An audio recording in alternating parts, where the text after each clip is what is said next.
Our backyard has a koi pond, waterfall, Japanese lanterns, lighting, pathways, and we decided one day that it would be kind of nice to have an arch.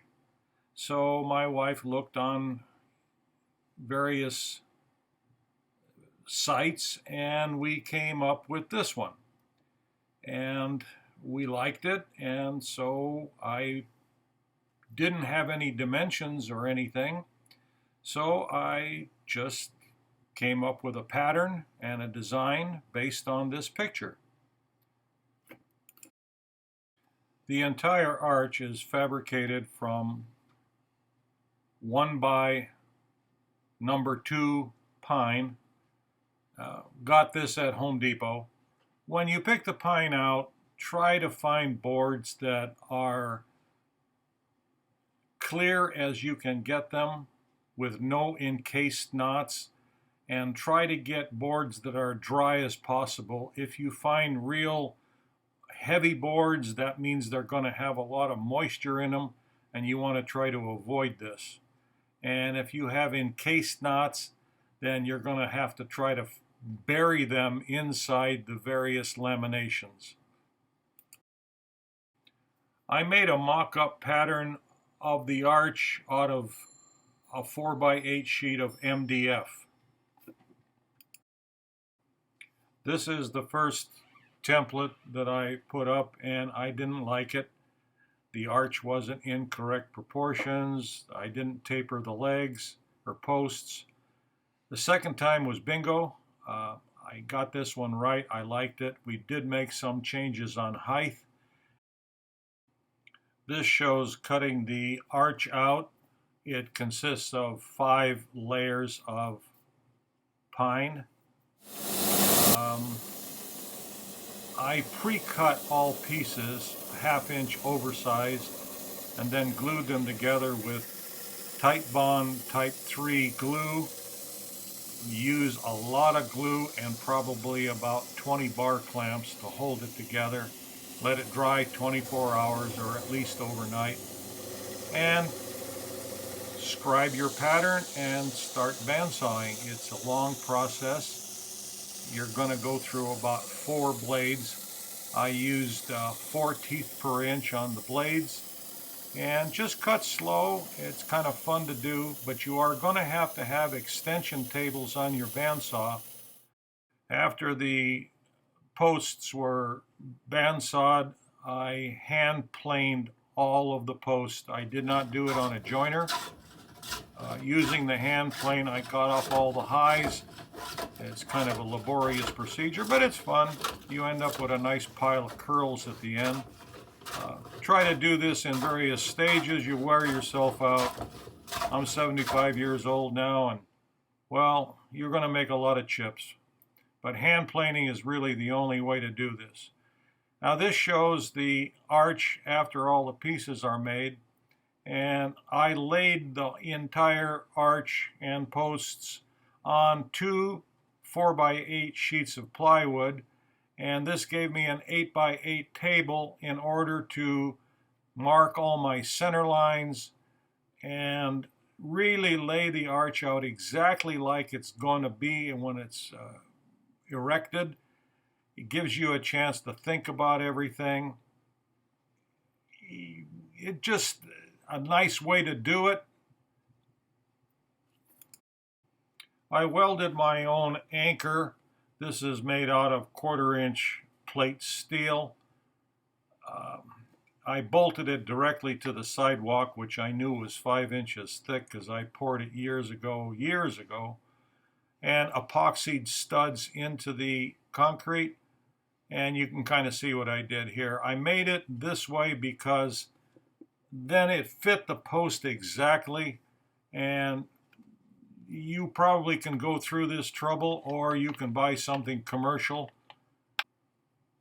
The smaller posts were anchored to the cement with a lag bolt where I cut the head off, and I put a 3/8 aluminum plate there. It's an odd shaped piece of material, and I center drilled the post and then screwed the post down onto it.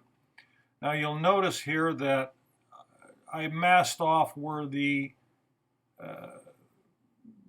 foot is going to go onto it, or the little trim piece. You don't want to paint there because you're going to glue to it, and gluing over paint is not really a good idea. You'll also notice when I use my router to round off the corners of the post, I stopped way before where I needed to. After you glue the small pieces on that go around the post, then you can hand sand right to the quarter round.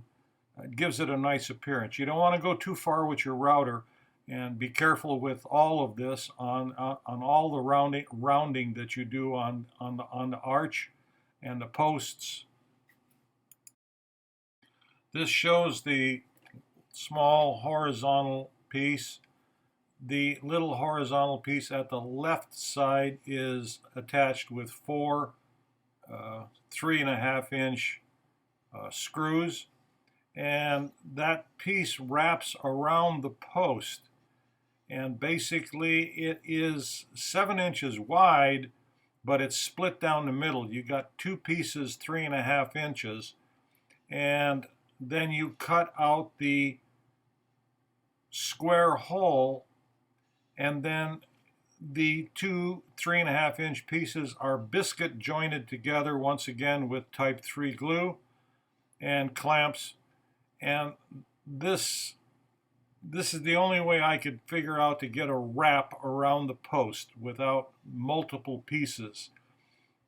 You can see here how it's assembled, and there's more pictures coming up, a close-up on this. The quarter round that goes top and bottom is really structural. You want to glue this in with type 3 glue. That's basically what holds those little horizontal pieces in place. This shows pretty much the entire assembly. I primered it with Zinsser BIN shellac base primer. Do not try to brush this primer. It dries way too fast. Spray it. I use a gravity feed spray gun. This shows the painting of it. I masked everything, sprayed the paint. It was done in various stages, letting things dry in between. It's a lengthy procedure, but it really turns out nice if you spray it. You can see the quality of the finish here. It's done in multiple spraying operations.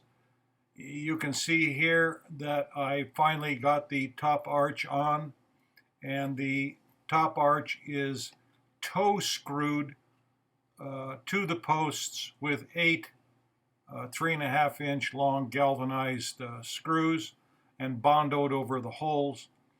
You keep doing various spray operations on this in order to get it just where you want it. Don't try to brush it, spray it. Here are the little brass medallions. I cut these out with a hole saw out of sheet brass, buffed them on a buffer, and then coated them with